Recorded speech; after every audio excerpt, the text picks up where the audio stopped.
जनकपुर गांव बड़ा ही सुंदर और विलोभनीय था। गांव के नजदीक ही भगवती देवी का एक प्राचीन मंदिर था जो उसके तालाब के लिए मशहूर था। हर पूर्णिमा के दिन वहां पर उत्सव होता था जिसमें सभी गांव वाले शामिल होते थे। जय देवी जय भगवती माते हो, जय अम्बे माते, तेरी ममता का महिमा हम सब है गाते। जय देवी जय भगवती माते हो। गांव का ये उत्सव और एक बात के लिए मशहूर था। शाम के वक्त गांव के लोग देवी की जय जयकार करते हुए तालाब में कमल के पत्तों पर जलते मिट्टी के दिए रखकर छोड़ा करते थे। रात के वक्त ये दृश्य बड़ा ही मनोहारी लगता था। भगवती माता की जय हो, अम्बे माता की जय हो, जगत जननी माता की जय हो। जग्गू और उसकी पत्नी छमिया दोनों उस गांव में नए थे। ये महोत्सव देखकर उन्हें बड़ा अचरज हो रहा था। लेकिन हर पूर्णिमा के दिन आप लोग ये महोत्सव क्यों करते हो? तुम इस गांव में नए आए हो, थोड़ा सब्र करो, अभी पता चल जाएगा। अचानक उस तालाब में से रोशनी आने लगी। वहाँ पे खड़े सभी लोग भगवती माता की जय जयकार करने लगे। जग्गू देखता है कि उस तालाब में से अब सोने की थालियाँ निकल रही थी जिनमें तरह तरह के आभूषण, गहने, हीरे जवाहरात और रेशमी वस्त्र भी है। ये सब नजारा देखकर छमिया और जग्गू तो दंग रह गए। क्या हम कोई सपना तो नहीं देख रहे? ये कोई सपना नहीं, हकीकत है। इस गांव में जिस किसी भी परिवार में शादी या कुछ शुभ कार्य होता है वो इस तालाब के पास आकर भगवती माँ की प्रार्थना करते हैं। माँ उन्हें वरदान स्वरूप में आभूषण और वस्त्र प्रदान करती है। करी संपत्ति के बाद 7 दिन में हम ये आभूषण फिर इस तालाब को लौटा देते हैं। बरसों से हमारी ये प्रथा हमारे गाँव में चली आ रही है। जग्गू और छमिया घर लौटने के बाद इस घटना पर विचार करने लगते हैं। इतना सारा सोना, अगर उसमें से थोड़ा सा सोना हमें मिल जाए तो कितना मजा आएगा। अजी कुछ ऐसा करो कि उसमें से थोड़ा सोना हमें मिल जाए। उसी पे विचार कर रहा हूँ। बहुत सोच विचार करने के बाद जग्गू और छमिया दोनों तालाब पर जाते हैं। हे जादुई तालाब, मुझे एक बड़ा सा मकान बांधना है। मुझे 10,000 सोने के मोहरे दो। जग्गू अब राह देखने लगता है लेकिन तालाब में कोई हलचल नहीं होती। उसकी पत्नी छमिया उसके कानों में कुछ फुसफुसाती है। ऐसे कुछ ना होगा, कुछ अलग तरीका अपनाना होगा। तुम ठीक बोल रही हो। हे जादुई तालाब, 2 दिन में मेरे बहन की शादी होने वाली है। मुझे तुम्हारी मदद की जरूरत है। हैं? लेकिन तुम्हें तो बहन है ही नहीं। फिर ये इस तालाब को थोड़ी ही ना पता होगा। थोड़ी ही देर में तालाब में से रोशनी निकलने लगती है और साथ ही में वस्त्रभूषण और अलंकार से भरी हुई सोने की थालियां भी। जग्गू और उसकी पत्नी वो सारा धन और वस्त्रभूषण लाकर अपने घर में छुपा देते हैं। ऐसे ही 7 दिन निकल जाते हैं लेकिन जग्गू और उसकी पत्नी तालाब से लिया हुआ सामान वापस नहीं करते। अब तालाब के पानी का रंग बदलने लगता है। सारे गांव में ये बात फैल जाती है। सब गांव वाले तालाब के किनारे जमा हो जाते हैं जिनमें जग्गू और छमिया भी है। कुछ तो गड़बड़ है। लगता है किसी ने तालाब से लिया हुआ सामान वापस नहीं किया है। जिस किसी ने भी ये अपराध किया है वो खुद ही अपना अपराध कबूल कर ले, वरना इस गांव की प्रथा तो आपको मालूम ही है। गांव की प्रथा? अब ये क्या झंझट है? ठीक है, अब सभी गांव वालों को एक एक करके इस तालाब में उतरना है। तालाब में उतरना है? वो क्यों भाई? ये एक जादुई तालाब है। जिस किसी ने भी इस तालाब से सामान चोरी किया है, जैसे ही वो इस तालाब के पानी में उतरेगा, इस तालाब का पानी उबलने लगेगा। हैं? पानी उबलने लगेगा? अरे पर तुम क्यों इतने घबरा रहे हो? मैं अपराधी की बात कर रहा हूँ, तुम्हारी नहीं। सभी लोग अब एक एक करके तालाब में उतरकर बाहर आने लगते हैं।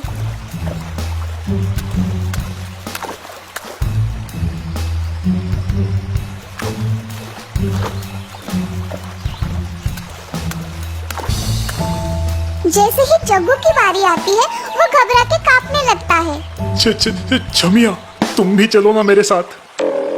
मैं क्यों? चोरी तो आप ही ने की थी, अब आप ही भुगतो। हाँ, पर तुम्हारे कहने पर ही तो की थी। क्या खुसुर फुसुर चल रहा है तुम दोनों का?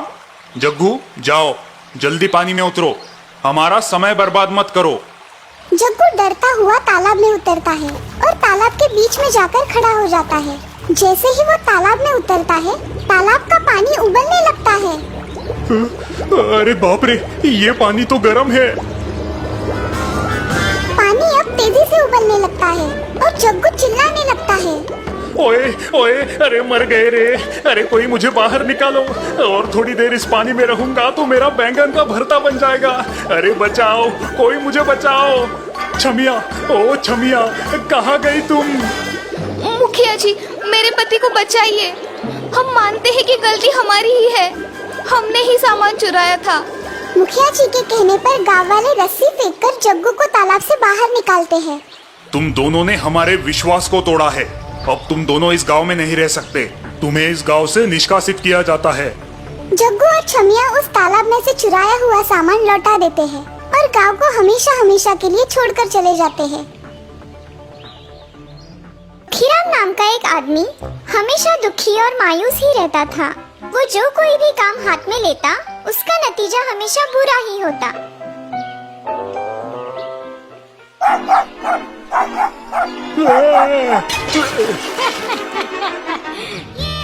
मजा आ गया, मजा आ गया। दुखीराम गिर गया, दुखीराम गिर गया। अरे ये तूने क्या कर दिया? कल ही मैं ये हंडे बाजार से खरीद लाया था। एक काम तुमसे ठीक से होता नहीं है दुखीराम। अब इस नुकसान की भरपाई कौन करेगा? जी मालिक, मेरी तनख्वाह से काट लेना। तेरी तनख्वाह? नहीं बाबा, तुझे झेलना हमारे बस की बात नहीं। जो भी काम हाथ में लेता है उसका सत्यानाशी होता है। तू निकल यहाँ से, चल निकल। बेचारा दुखीराम निराश होकर वहाँ से निकल जाता है। वो अपने आप को कोसने लगता है। ये भी कोई जिंदगी है? कुछ भी ठीक नहीं हो रहा है। सभी लोग मुझे बुद्धू और बेवकूफ समझते हैं। हर कोई मुझे टोकता है, कोसता है। ऐसी जिंदगी से तो मरना ही बेहतर होगा। दुखीराम ऐसा सोचते हुए जंगल में आ पहुँचता है। वो देखता है कि एक बड़ा सा जलप्रपात पहाड़ों से नीचे गिर रहा है। वो उस पहाड़ की चोटी तक पहुँचता है। मेरे इस दुखी जीवन का अंत करना ही उचित होगा। दुखीराम उस पहाड़ की चोटी से नीचे कूदने का मन बना लेता है कि तभी किसी की आवाज उसके कानों पर पड़ती है। अरे रुक जाओ बेटा, रुको। अरे ये तुम क्या करने जा रहे हो? मुझे मत रोकिए साधु महाराज। मैं अपने इस दुखी जीवन का अंत करने जा रहा हूँ। तुम्हारे जीवन में जो भी परेशानी है, मैं उसे दूर कर सकता हूँ। क्या सच में? मेरे साथ आओ बेटा। साधु दुखीराम को अपने साथ अपने आश्रम में ले आता है। इस जलप्रपात को देख रहे हो? ये कोई मामूली झरना नहीं है, ये एक जादुई झरना है। जादुई झरना? हाँ, जादुई झरना। पूर्णिमा के दिन इस झरने में एक दिव्य शक्ति का प्रवेश होता है। उस दिन पूरा चांद निकलने पर जो भी इस झरने में 3 डुबकियां लगाता है, उसे अलौकिक ज्ञान की प्राप्ति होती है, जिससे उसका पूरा जीवन सुखमय बन जाता है। और तुम बड़े ही भाग्यवान हो, क्योंकि आज का भी पूर्णिमा का ही दिन है। आज आधी रात को तुम इस झरने में 3 डुबकियां लगाना, तुम्हारा जीवन सफल हो जाएगा। साधु बाबा की ये बात सुनकर दुखीराम हर्षित हो जाता है। वो बड़ी उत्सुकता से रात होने की राह देखने लगता है। वाह, क्या अद्भुत नजारा है। झरने से तो मानो जैसे रोशनी निकल रही है। मैंने कहा ना, पूर्णिमा के दिन इसमें एक अलौकिक शक्ति आ जाती है। अब देर ना करो, जाओ और इस झरने के पानी में 3 डुबकियां लगाओ।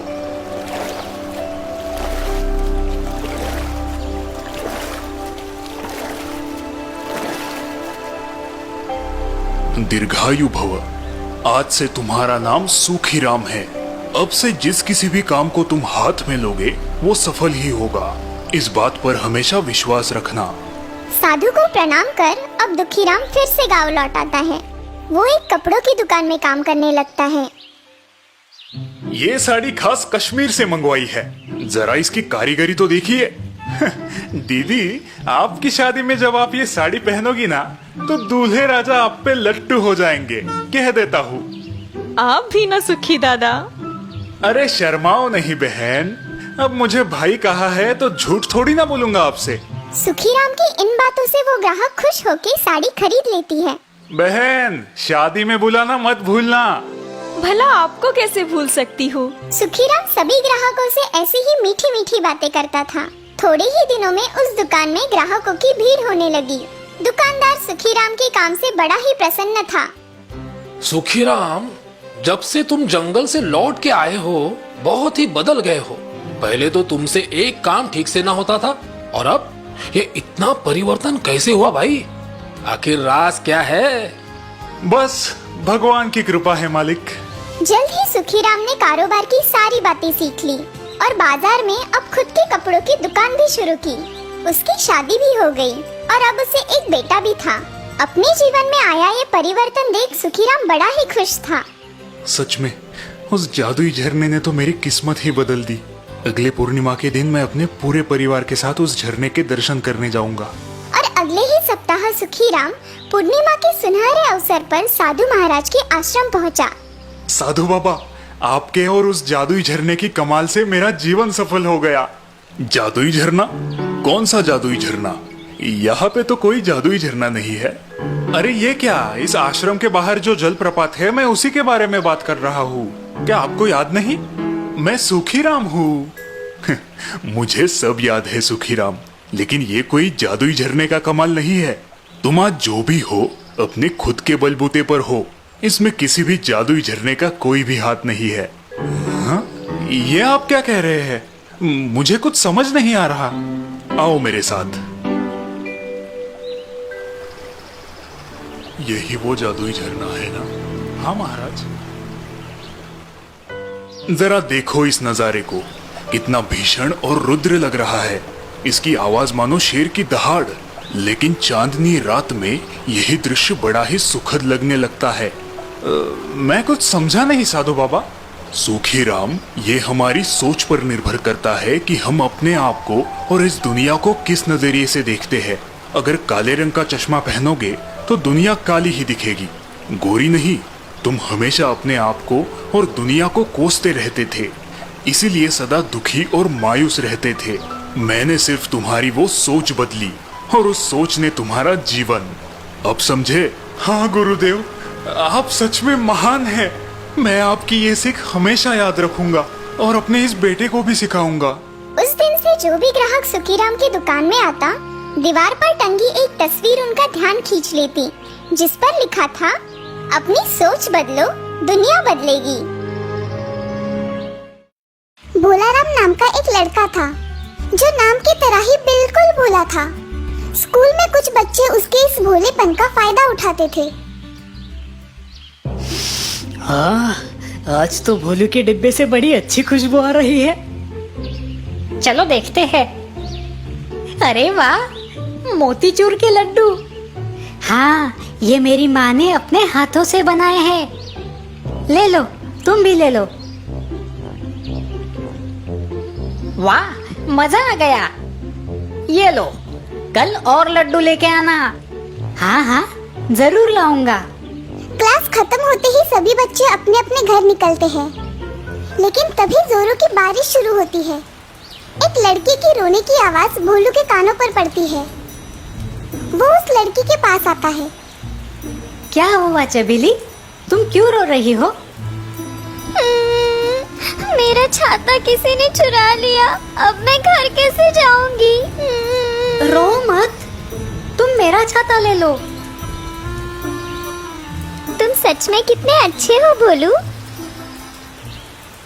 देखा, मैंने कैसे चबेली का छाता चुरा लिया, किसी को पता भी नहीं चला। बेचारी, अभी तक अपना छाता ढूंढ रही होगी। ये तुम लोगों ने अच्छा नहीं किया, तुम्हें उसका छाता वापस दे देना चाहिए। तुम कौन होते हो हमें सीख देने वाले? क्लास में थोड़ी सी बात क्या कर ली, अपने आप को हमारा दोस्त समझने लगे। नहीं तो क्या, तुम जैसे बेवकूफ से तो गधा भी दोस्ती ना करे। अब निकलो यहाँ से। उन दोनों की ये बातें सुनकर भोलू को बड़ा दुख होता है, लेकिन वो चुपचाप अपने घर की तरफ निकलता है। तभी किसी बुढ़िया की आवाज उसके कानों पर पड़ती है। बेटा, तुम भीग क्यों रहे हो? क्या तुम्हारे पास छाता नहीं है? जी, वो मैं... मुझे पता है, तुमने अपना छाता उस लड़की को दे दिया। तुम बड़े ही अच्छे लड़के हो भोलू। लेकिन आपको मेरा नाम कैसे पता? मैं तो आपको नहीं जानता। मेरी सब पे नजर होती है भोलू। और मैं सब जानती हूँ। लोगों के भले बुरे कर्मों पर नजर रखना यही मेरा काम है। ये सब जाने दो। लो, ये छाता तुम रख लो। और आप? मेरे पास ऐसे बहुत से छाते हैं। अब मैं चलती हूँ। इस छाते का बड़ी सूझबूझ के साथ इस्तेमाल करना भोलू। भोलू उस छाते की तरफ देखने लगा। वाह, कितना सुंदर छाता है। नमस्ते भोलू, मैं तुम्हारी क्या मदद कर सकता हूँ? हाँ, तुम तो बोल रहे हो। हाँ भोलू, मैं एक जादुई छाता हूँ। बोलो, मैं तुम्हारी क्या मदद कर सकता हूँ? मैं तो सिर्फ इस बारिश से बचना चाहता हूँ। हाँ बिल्कुल, तुम्हें मुझे हाथ में पकड़ने की कोई जरूरत नहीं। छतरी अपने आप भोलू के साथ चलने लगती है। किशोर और विशाल ये दृश्य देख लेते हैं। वो देखो क्या, छाता अपने आप चले जा रहा है। अरे हाँ, काश ये छाता हमारे पास होता। तो फिर चलो, इस छाते को भी हड़प लेते हैं। भोलू बड़े मजे से अपने घर की तरफ जा रहा था कि रास्ते में उसे एक बूढ़ा आदमी रोते हुए दिखा। क्या हुआ दादाजी, आप क्यों रो रहे हो? देखो ना बेटा, मेरी झोपड़ी बारिश की वजह से टूटकर बिखर गई है। अब मैं ठहरा बूढ़ा आदमी, मुझ में इतनी शक्ति नहीं कि मैं इसे फिर से बनाऊं। क्या मैं आपकी कुछ मदद कर सकता हूँ? तुम तो बहुत छोटे हो बेटा, लेकिन तुम्हारी मदद के लिए शुक्रिया। काश इन्हें एक नया मकान मिल जाता। भोलू के इतना कहते ही उस झोपड़ी की जगह एक सुंदर सा मकान खड़ा हो जाता है। दादाजी खुश होकर भोलू को आशीर्वाद देते हैं। भोलू छाते को बंद करके आगे बढ़ता है। अरे, ये तो कोई जादुई छाता है। वे दोनों भोलू के पास आ पहुँचते हैं। भोलू जरा सुनो तो, तुम सही कह रहे थे। हमें चबेली का छाता नहीं चुराना चाहिए था। हाँ, चोरी करना पाप होता है किशोर। ये लो, तुम उसे ये छाता वापस कर दो। अपने छाते को देखकर चबेली खुश हो जाएगी। तुम्हारा शुक्रिया किशोर। तुम्हारे हाथ में ये जो छाता है वो बड़ा सुंदर है। क्या हम इसे देख सकते हैं? हाँ हाँ, क्यों नहीं। ये लो।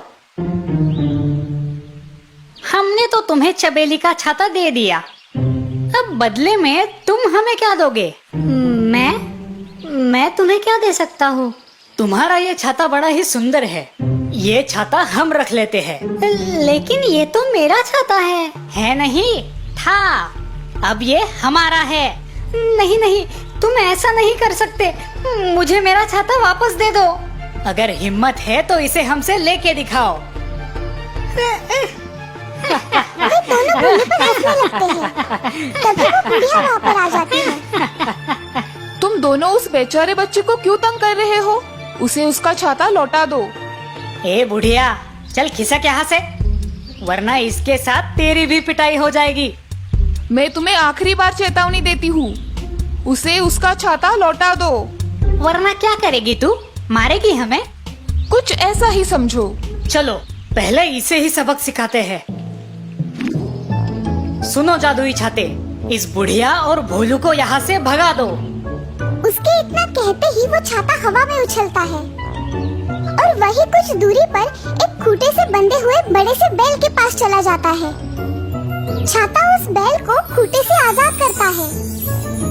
बैल किशोर और विशाल की तरफ गुस्से से देखता है और दौड़ता हुआ उनकी तरफ बढ़ने लगता है। अरे, ये तो हमारी तरफ ही आ रहा है। भागो! वे दोनों वहाँ से भागने लगते हैं, लेकिन बैल उनके पीछे ही पड़ जाता है। ये देखकर भोलू हंसने लगता है। इनकी अकल अब ठिकाने आ जाएगी। भोलू, तुम अच्छे लड़के हो, लेकिन इतना भी भोलापन अच्छा नहीं जिससे अपना ही नुकसान हो, समझे? जी दादी माँ, मैं ये बात हमेशा याद रखूंगा। बुढ़िया वो छाता फिर से भोलू को दे देती है और भोलू मुस्कुराते हुए अपने घर की तरफ निकलता है। तो दूसरी तरफ, अरे बचाओ, बचाओ, ये बैल हमें मार डालेगा। बचाओ!